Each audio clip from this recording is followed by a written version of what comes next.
Hello दोस्तों, स्वागत है आपका हमारे YouTube चैनल एकल स्टडी सर्कल में। आज हमारी हिस्ट्री की क्लास होगी। कल हिस्ट्री की क्लास में हमने हर्षवर्धन को समाप्त किया था। हर्षवर्धन से जो भी महत्वपूर्ण क्वेश्चन थे उनको हमने क्लियर किया था। आज हमारा टॉपिक है राजपूत काल।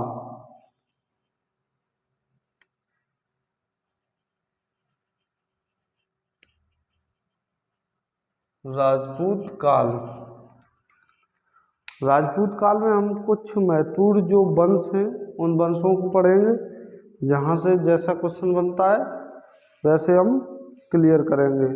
पहले हम राजपूतों के बारे में जो महत्वपूर्ण पॉइंट है वो देखते हैं। राजपूत शब्द जो है, राजपूत शब्द कभी कभी ये भी पूछ लेता है कि राजपूत शब्द संस्कृत के राजपुत्र का अपभ्रंश है।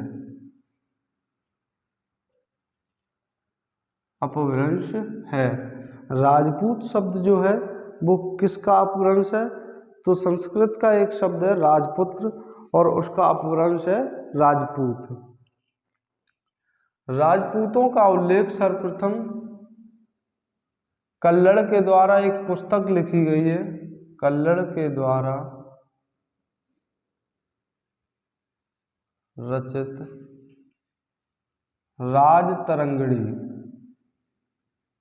राजतरंगिणी में 39 राजपूत कुलों का वर्णन मिलता है। राजतरंगिणी में 39 राजपूत कुलों का वर्णन मिलता है।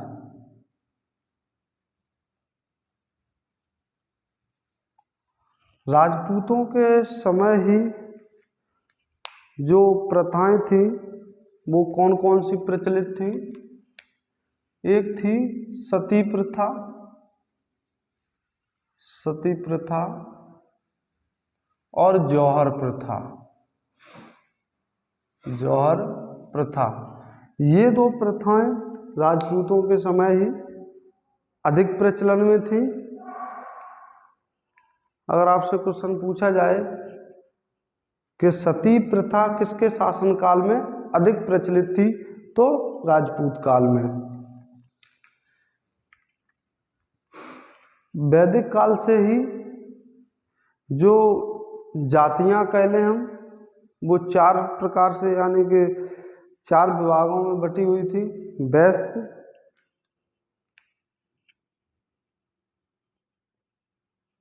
वैश्य, क्षत्रिय, शूद्र,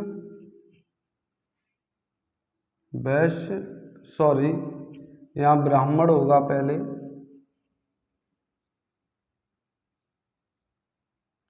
ब्राह्मण, क्षत्रिय, वैश्य और शूद्र। पहले से ये 4 जातियां थी, लेकिन राजपूत काल में एक और जाति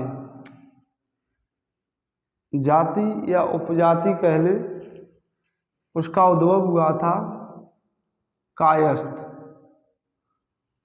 आपसे अगर डायरेक्टली क्वेश्चन पूछा जाए कि कायस्थ जाति का उद्भव किस काल में हुआ था, तो राजपूत काल में। कायस्थ जाति का उद्भव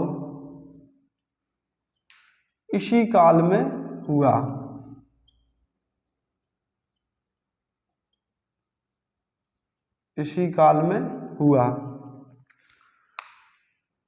पहले से 4 जातियां थी, ब्राह्मण, क्षत्रिय, वैश्य और शूद्र। लेकिन राजपूत काल में एक और जाति का उद्भव हुआ। वह जाति कौन सी थी? कायस्थ। आपसे डायरेक्टली क्वेश्चन पूछ सकता है कि कायस्थ जाति का उद्भव किस काल में हुआ, तो राजपूत काल में। राजपूत जो थे वो कन्या के जन्म को अच्छा नहीं मानते थे। कहीं कहीं ये भी है कि लड़की का अगर जन्म होता था किन्हीं परिवारों में तो उसे जिंदा मार दिया जाता था, जन्म के बाद ही तुरंत मार दिया जाता था। यानी पॉइंट है आपका, राजपूत कन्या के जन्म को अच्छा नहीं मानते थे, अशुभ माना जाता था।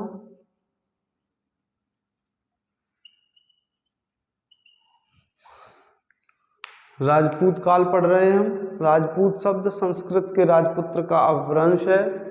कल्लड़ के द्वारा राजपूतों का जो सर्वप्रथम इतिहास मान लें या वर्णन कह लें तो कल्लड़ के द्वारा एक पुस्तक लिखी गई थी, राजतरंगिणी, जिसमें 39 कुलों मीन्स होता है वंश, 39 राजपूत कुलों का वर्णन मिलता है। सती प्रथा एवं जौहर प्रथा राजपूतों के समय अधिक प्रचलित थी। जातियां थी ब्राह्मण, क्षत्रिय, वैश्य और शूद्र, लेकिन इनके बावजूद एक कायस्थ नाम की जाति का उद्भव राजपूत काल में हुआ। ये कन्या के जन्म को अच्छा नहीं मानते थे। प्रमुख वंश पढ़ेंगे हम। राजपूत काल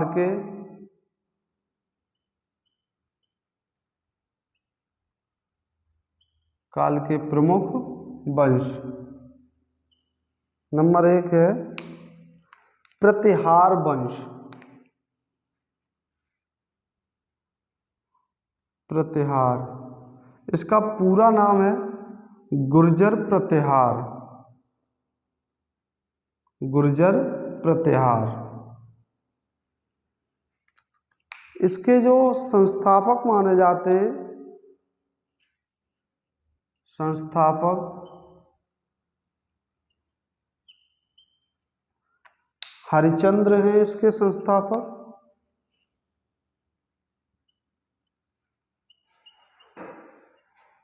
हरिश्चंद्र। अगर आपसे क्वेश्चन पूछा जाए कि गुर्जर प्रतिहार, या वो डायरेक्टली प्रतिहार भी दे सकता है, प्रतिहार वंश के संस्थापक कौन है, तो हरिश्चंद्र। लेकिन इसके वास्तविक संस्थापक, इसके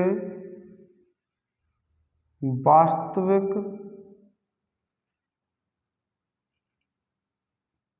संस्थापक नागभट्ट प्रथम।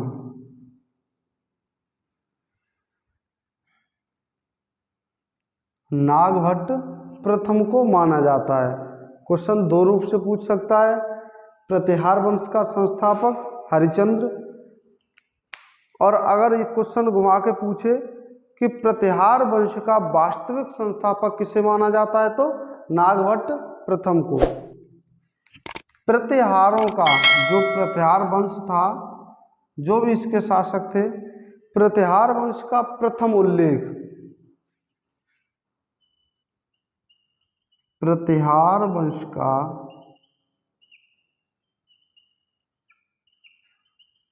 प्रथम उल्लेख पुलकेशन द्वितीय। पुलकेशन द्वितीय एक शासक हुए जिन्होंने एक अभिलेख लिखवाया था, ऐहोल अभिलेख।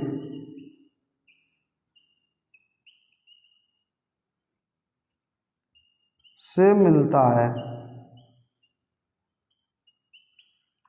प्रतिहार वंश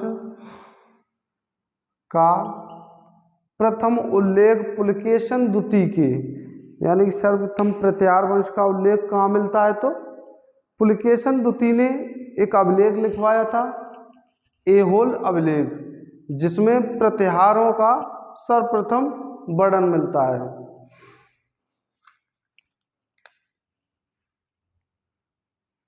इस वंश का सबसे प्रतापी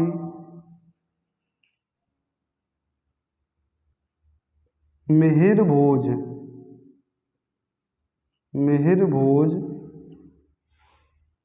प्रथम। इस वंश का यानी कि प्रतिहार वंश का सबसे प्रतापी या शक्तिशाली कह लें राजा कौन था? मिहिरभोज प्रथम। मिहिरभोज प्रथम के 2-3 पॉइंट हैं, इधर लिखेंगे हम। मिहिरभोज फर्स्ट, यह विष्णु का उपासक था। मिहिरभोज प्रथम जो था वह किसका उपासक था? तो विष्णु का। मिहिरभोज प्रथम यह विष्णु का उपासक था।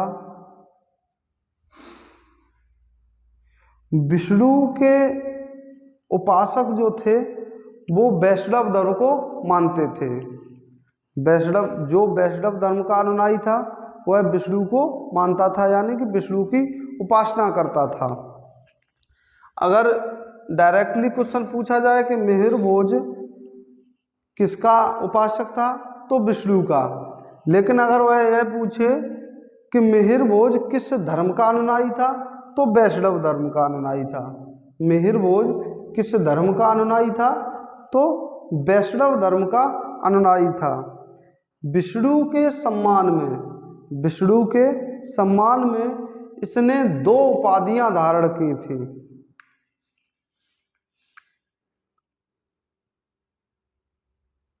विष्णु के सम्मान में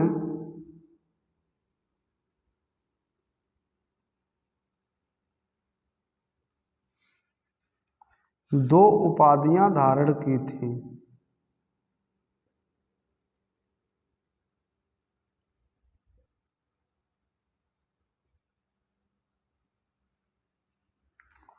कौन कौन सी वो 2 उपाधियां? एक ही है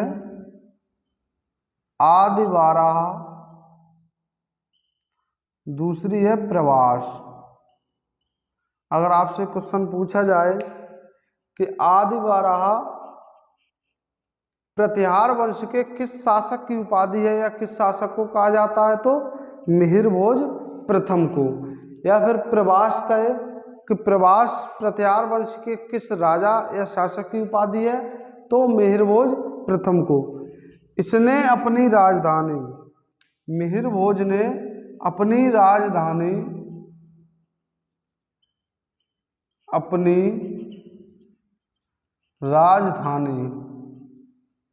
क्वेश्चन पूछा जाता है कि मिहिरभोज प्रथम ने अपनी राजधानी कन्नौज बनाई थी। मिहिरभोज प्रथम ने अपनी राजधानी कहाँ बनाई थी? कन्नौज। लास्ट पॉइंट है इसका, प्रतिहार वंश का अंतिम राजा कौन था? प्रतिहार वंश का अंतिम राजा यशपाल था। क्वेश्चन आपसे पूछा जाए कि प्रतिहार वंश का अंतिम राजा कौन था, तो यशपाल। प्रतिहार वंश का अंतिम राजा यशपाल। राजपूत काल पढ़ रहे हैं। राजपूत शब्द संस्कृत के राजपुत्र का अपभ्रंश है। सर्वप्रथम कल्लड़ के द्वारा रचित राजतरंगिणी नामक पुस्तक में 39 राजपूत कुलों का वर्णन मिलता है। राजपूत जो थे वो कन्या के जन्म को अच्छा नहीं मानते थे। राजपूत काल में ही 2 प्रथाएं प्रचलित थी, सती प्रथा और जौहर प्रथा। सबसे पहले हमने देखा इसमें जो वंश हैं प्रमुख, गुर्जर प्रतिहार वंश, इसके संस्थापक कौन थे? हरिश्चंद्र थे। लेकिन इसका वास्तविक संस्थापक नागभट्ट को माना जाता है। प्रतिहारों का प्रथम उल्लेख पुलकेशन द्वितीय के ऐहोल अभिलेख से प्राप्त होता है। इसका जो सबसे प्रतापी राजा था वो मयूरभोज फर्स्ट को माना जाता है, मयूरभोज प्रथम को माना जाता है। इसने अपनी राजधानी कन्नौज बनाई थी और यह विष्णु का उपासक था या वैष्णव धर्म का अनुयायी था। विष्णु के सम्मान में इसने 2 उपाधियां धारण की थी, एक आदि वराह और दूसरी प्रभास। इसका जो अंतिम राजा था वह यशपाल था। जो लोग नोट करना चाहते हैं वो नोट कर लें और जो स्क्रीनशॉट लेना चाहते हैं वो स्क्रीनशॉट ले लें। उसके बाद हम अगले वंश पर चलते हैं। तो आप लोगों ने इसे नोट कर लिया होगा। अब हम चलते हैं एक दूसरे वंश पर।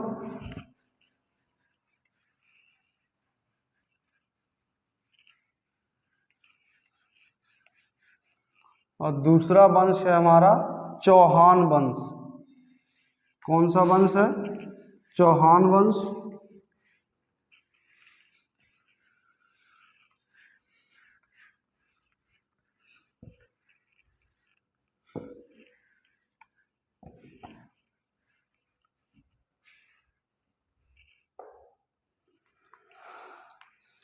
दूसरा है हमारा चौहान वंश। चौहान वंश के जो संस्थापक थे, ये चौहान वंश कहाँ से आया? तो आप लोगों ने क्वेश्चन देखा होगा कि दिल्ली की स्थापना किसने की? तो अनंगपाल तोमर ने। उन्हीं तोमरों को पराजित कर चौहान तोमर भी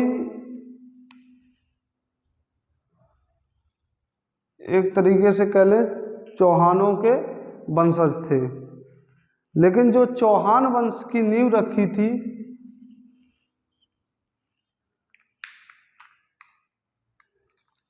इसके संस्थापक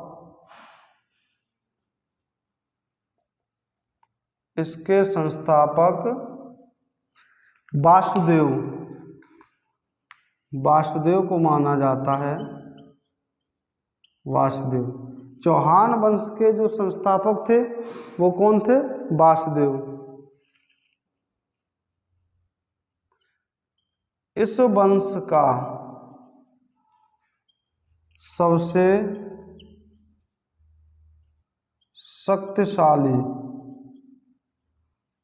शक्तिशाली राजा विग्रहराज चतुर्थ।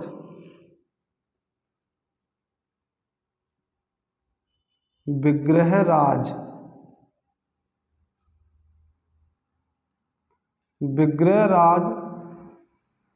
चतुर्थ। विग्रहराज चतुर्थ को एक नाम से और जाना जाता है, विग्रहराज चतुर्थ या बीसल देव।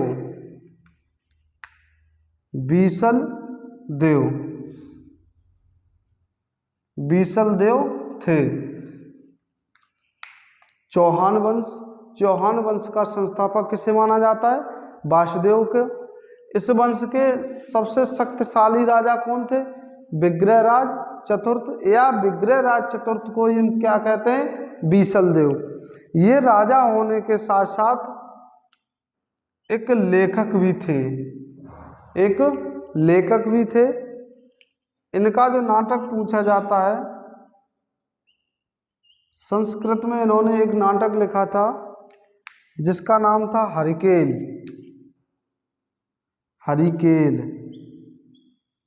हरिकेन नामक नाटक किसने लिखा था? तो बीसल देव ने। इनके दरबार में एक विद्वान कह लें या फिर कवि, बीसल देव के दरबार में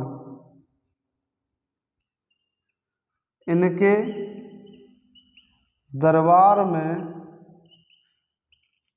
एक सोमदेव। सोमदेव नामक कवि रहते थे।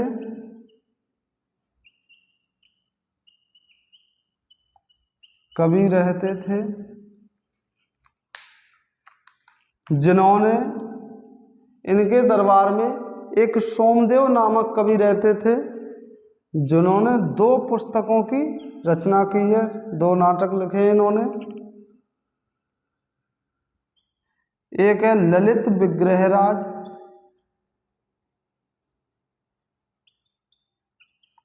ललित विग्रहराज किसकी पुस्तक है? तो सोमदेव की। सोमदेव किसके शासनकाल में रहते थे या किसके दरबारी कवि थे?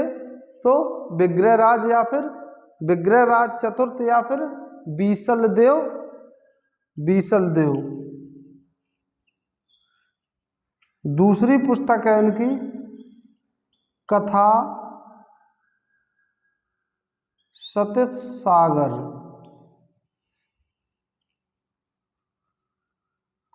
कथा सतीश सागर। पहली पुस्तक ललित विग्रहराज, कथा सतीश सागर किसकी पुस्तक है? तो सोमदेव की। सोमदेव किसके दरबार में रहते थे? बीसलदेव।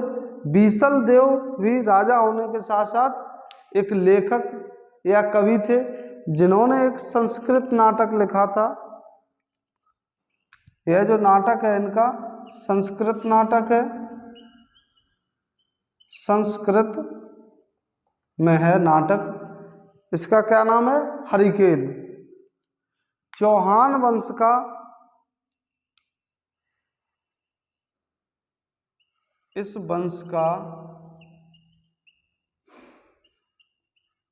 अंतिम भी है और प्रतापी भी है, यानी अंतिम प्रतापी राजा, अंतिम राजा पृथ्वीराज तृतीय था। चौहान वंश का जो अंतिम राजा था वो कौन था? अंतिम राजा पृथ्वीराज तृतीय। पृथ्वीराज तृतीय को ही हम पृथ्वीराज चौहान कहते हैं। पृथ्वीराज तृतीय को ही हम पृथ्वीराज चौहान कहते हैं। इसके दरबार में भी एक कवि रहते थे। पृथ्वीराज तृतीय के दरबार में भी एक कवि रहते थे जिनका नाम था चंद्रबरदाई। चंद्रबरदाई इसके दरबारी कवि थे। दरबारी कवि थे जिन्होंने पृथ्वीराज के बारे में एक पुस्तक लिखी है जिसका नाम है पृथ्वीराज रासो। पृथ्वीराज रासो। पृथ्वीराज रासो किसकी पुस्तक है? तो चंद्रबरदाई की। चंद्रबरदाई किसके शासनकाल में रहते थे? तो पृथ्वीराज चौहान के शासनकाल में, या पृथ्वीराज चौहान को ही हम पृथ्वीराज तृतीय कहते हैं। पृथ्वीराज चौहान जो था वो किस वंश से ताल्लुकात रखता था? तो चौहान वंश से। पृथ्वीराज चौहान के 2 प्रमुख युद्ध हैं। 2 प्रमुख युद्ध हैं। एक 1191 तराइन फर्स्ट, तराइन प्रथम के नाम से जाना जाता है। 1192 ये तराइन द्वितीय के नाम से जाना जाता है। पृथ्वीराज चौहान या फिर पृथ्वीराज तृतीय कह लें, इसके 2 प्रमुख युद्ध हैं। 1191 में तराइन का प्रथम युद्ध, 1191 में तराइन का प्रथम युद्ध और 1192 में तराइन का द्वितीय युद्ध। प्रथम युद्ध मोहम्मद गौरी, पृथ्वीराज पृथ्वीराज चौहान का तराइन का प्रथम युद्ध किसके साथ हुआ था? तो मोहम्मद गौरी के साथ। तराइन के प्रथम युद्ध में पृथ्वीराज चौहान विजयी हुए। मोहम्मद गौरी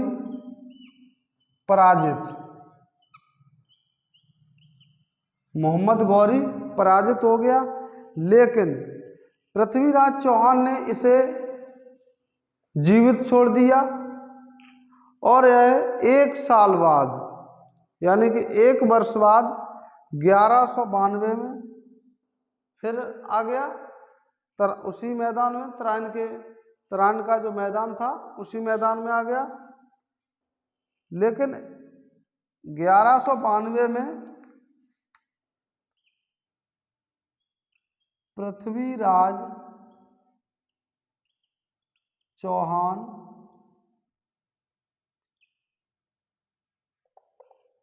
पराजित हुए।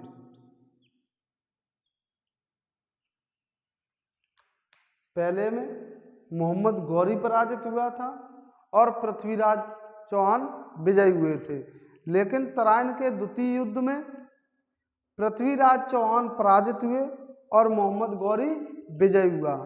लेकिन पृथ्वीराज चौहान ने मोहम्मद गौरी को जीवित छोड़ दिया था, लेकिन इसने पृथ्वीराज चौहान को जीवित नहीं छोड़ा और चौहान वंश समाप्त कर दिया। आप लोग एक बार इसका स्क्रीनशॉट जो लोग लेना चाहते हैं वो स्क्रीनशॉट ले लें और जो नोट करना चाहते हैं वो नोट कर लें। उसके बाद हम अगले वंश पे चलते हैं। आगे वंश है हमारा गहड़वाल वंश। कौन सा? गहड़वाल वंश।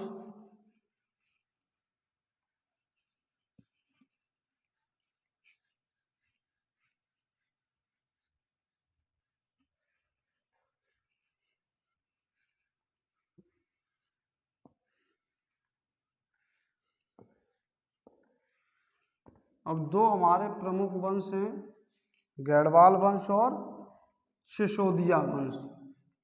इन दोनों को पढ़ेंगे हम।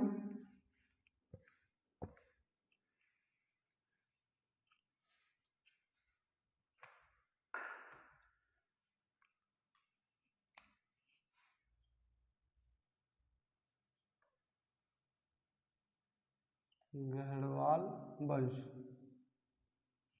गहड़वाल वंश की स्थापना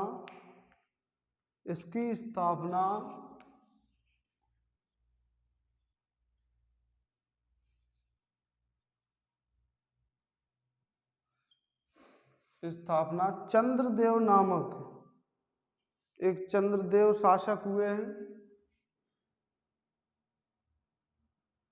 चंद्रदेव, इसकी स्थापना चंद्रदेव ने कन्नौज में की थी। उन्हीं पॉइंटों को पढ़ेंगे जहां से अक्सर कर एग्जाम में क्वेश्चन बनते हैं। इसका जो सबसे प्रतापी राजा हुआ है, इस वंश का सबसे शक्तिशाली राजा,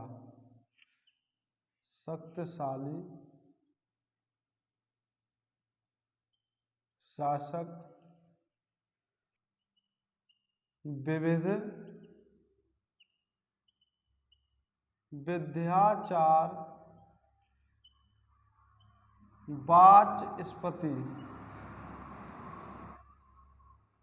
गोविंद चंद्र जो शासक था, इसने कुछ लेख लिखे थे जिसमें इसने स्वयं को विविध विद्याचार वाचस्पति कहा है। उसके बाद गहड़वाल वंश का अंतिम राजा जो था, अंतिम शासक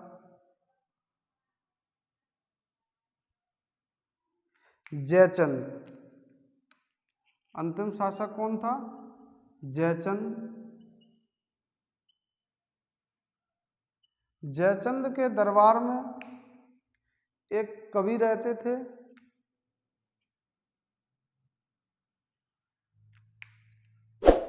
दरबारी कवि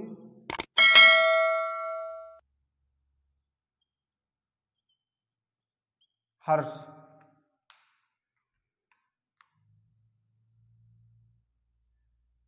इसके जो दरबारी कवि थे उनका नाम था हर्ष।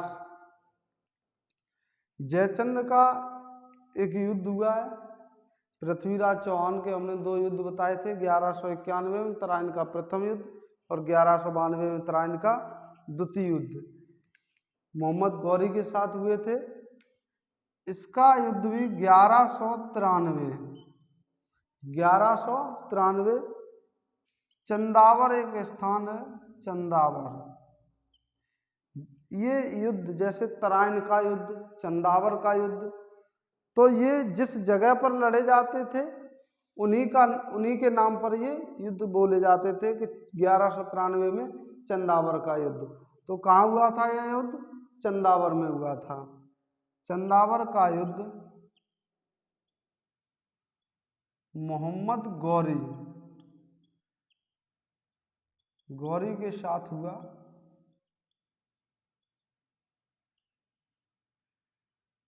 चंदावर के युद्ध में मोहम्मद गौरी ने राजा जयचंद को बुरी तरीके से पराजित कर दिया।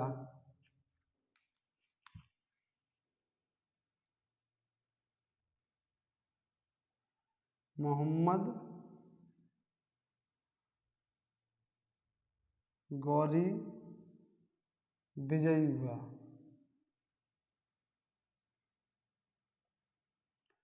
गढ़वाल वंश, इसकी स्थापना चंद्रदेव ने कन्नौज में की थी।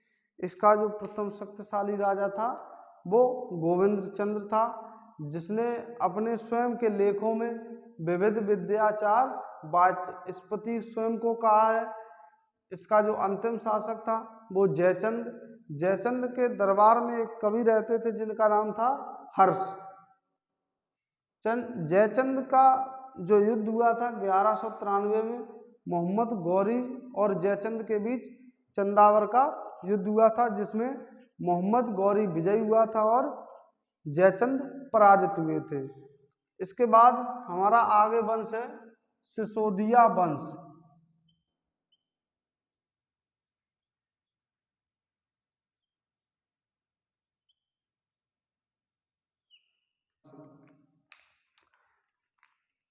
इस वंश के लोग, सिसोदिया वंश के लोग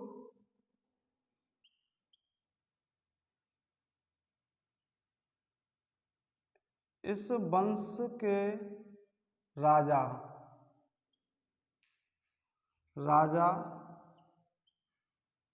स्वयं को सूर्यवंशी कहते थे। सूर्यवंशी कहते थे। सिसोदिया वंश के जो राजा हुआ करते थे वह स्वयं को सूर्यवंशी कहते थे और भगवान राम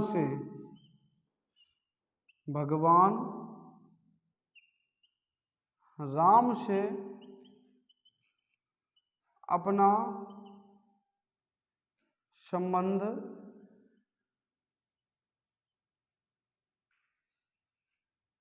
बताते हैं। यानी सिसोदिया वंश के लोग ही अपना संबंध भगवान राम से बताते हैं और अपने आप को सूर्यवंशी बताते हैं।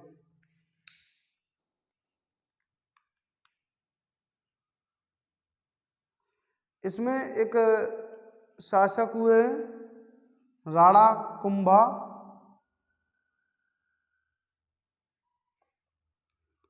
राणा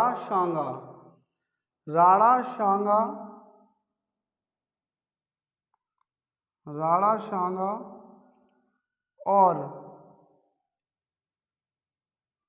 इब्राहिम लोदी।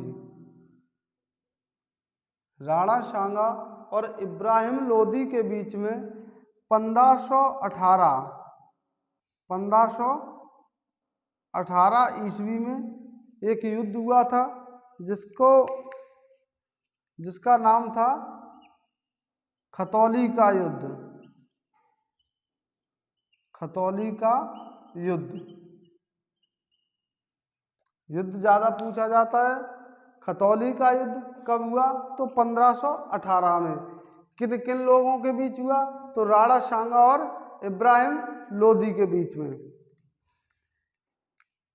आगे है राणा कुंभा। राणा कुंभा ने, इनका जो क्षेत्र था वो मेवाड़ के आसपास, राजस्थान में एक जगह पड़ती है मेवाड़, मेवाड़ के आसपास का क्षेत्र ही इनका राज्य क्षेत्र हुआ करता था। और इनकी जो राजधानी थी चित्तौड़,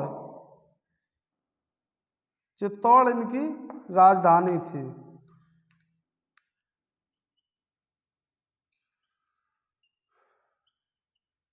राणा कुंभा ने एक विजय स्तंभ लगवाया था। विजय स्तंभ लगवाया था। आगे जो सबसे प्रतापी राजा हुए हैं इसी वंश के, महाराणा प्रताप। महाराणा प्रताप। महाराणा प्रताप और अकबर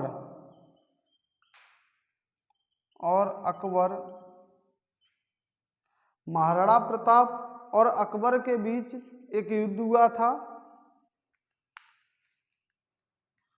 1576 में,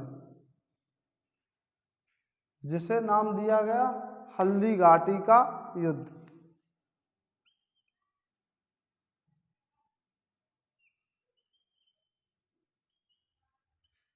हल्दी घाटी का युद्ध।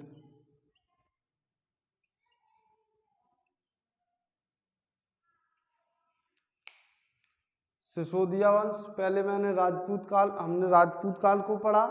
राजपूत काल में गुर्जर प्रतिहार वंश, उसके बाद चौहान वंश और उसके बाद गैड़वाल वंश। गैड़वाल वंश इसकी स्थापना चंद्रदेव ने कन्नौज में की थी। इस वंश का जो सबसे शक्तिशाली शासक था गोविंद चंद्र था। इसने अपने लेखों में स्वयं को विविध विद्याचार वाचस्पति कहा। इसका जो गैड़वाल वंश का अंतिम शासक हुआ जयचंद के दरबारी कवि का नाम हर्ष था। इसका एक युद्ध हुआ 1193 में चंदावर का युद्ध हुआ, जिसमें मोहम्मद गौरी के साथ मोहम्मद गौरी ने राजा जयचंद को पराजित कर दिया और मोहम्मद गौरी इसमें विजयी हुआ। उसके बाद हमने आगे पढ़ा सिसोदिया वंश। सिसोदिया वंश स्वयं को सूर्यवंशी कहते हैं और ये भगवान राम से अपना संबंध बताते थे। इनका जो क्षेत्र था वो मेवाड़ के आसपास राजस्थान में राज्य क्षेत्र था इनका, और चित्तौड़ इनकी राजधानी थी। राणा सांगा और इब्राहिम लोदी के बीच 1518 में खतौली का युद्ध हुआ था। राणा कुंभा ने एक विजय स्तंभ लगवाया था। ये क्वेश्चन जो महत्वपूर्ण है, जो आपसे अक्सर कर एग्जाम में पूछे जाते हैं, वही हमने फैक्ट बताए हैं, क्योंकि समय हमारे पास कम है और पैट का सिलेबस कराने के लिए हमें जो महत्वपूर्ण पॉइंट है उन्हीं को उठाना पड़ेगा। तो महाराणा प्रताप और अकबर के बीच 1576 में हल्दी घाटी का युद्ध अक्सर कर पूछा जाता है कि हल्दी घाटी का युद्ध किसके बीच हुआ था? तो महाराणा प्रताप और अकबर के बीच। कब हुआ था? तो 1576 में। आप लोगों को अगर हमारा कंटेंट पसंद आ रहा हो तो हमारे वीडियो को लाइक करें, और अगर हमारे चैनल पर नए हो तो सब्सक्राइब करें एंड ज़्यादा से ज़्यादा लोगों को शेयर करें। थैंक्स। जय हिंद।